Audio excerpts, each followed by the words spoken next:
నాగదేవత అంట ఏడబడతాడు తవ్వేస్తామా?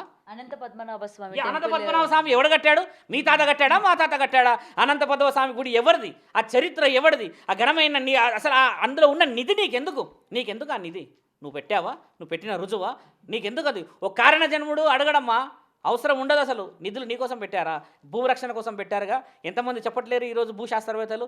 ఎంతమంది శాస్త్రవేత్తలు చెప్తలేరు భూమిలో నిధులు ఉండడం వల్ల మనం తినే పండు, మనం పండించే వ్యవసాయం, మన చుట్టుపక్కల ఉన్న పువ్వులు, అన్ని రకాల వనమూలికల సముదాయం భూమికి అంత శక్తి ఉందని చెప్పి రుజువులు చేయబడింది కదమ్మా. గుడిల కిందే ఎందుకు ఉన్నాయి? బాగా గమనించాలి. పవిత్రమైనది ఎవరు తీయకూడదని, పవిత్రమైనవి అందరికీ అందాలని, భవిష్యత్తు ప్రణాళికలకు బలంగా ఉండాలి, తిండి బాగా బలమైన దొరకాలని, ఇంత ఆధునికమైన కూడా ఆ గుడిలో కింద ఉన్నాయిగా. నువ్వు ఎందుకు సముద్రంలోకి పోవు? సముద్రంలో కూడా ఉన్నాయిగా.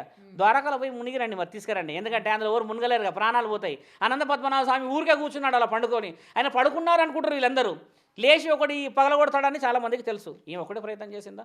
ఏం అనంత పద్మనాభ స్వామి గుడి అయితేనేంది, రేణుకా ఎల్లమ్మ తల్లి అయితేంది, నల్లపోచమ్మ తల్లి అయితేంది, ఎవరైతేందమ్మా వాళ్ళు దేవతల తల్లి.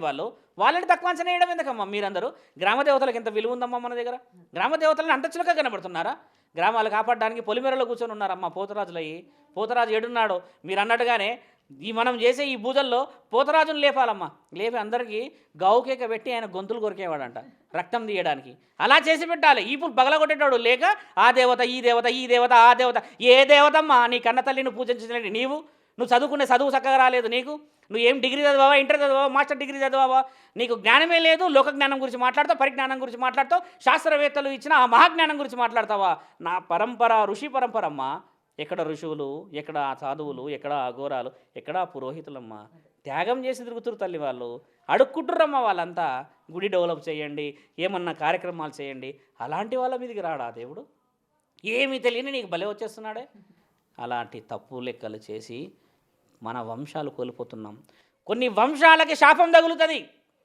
ఆ వంశం శాపం తగిలి 11-12 తరాల వరకు భిక్షాటన చేసిన పోదు ఆ పాపము. అంత సులభంగా వదిలిపెట్టరు ఆ దేవాది దేవతలు. కలియుగంలో ఇవన్నీ ఇంకా ఎన్ని చూడాలో అమ్మా. ధర్మం గురించి పోండిరా నాయన అని అంటే దేవతలు వచ్చారు. అందరి మీద దేవతలే వస్తే మరి ధర్మం గురించి ఎవరు పోరాడాలి? దేవతలు పోరాడుకోవచ్చుగా. For more videos like this, subscribe Big TV channel.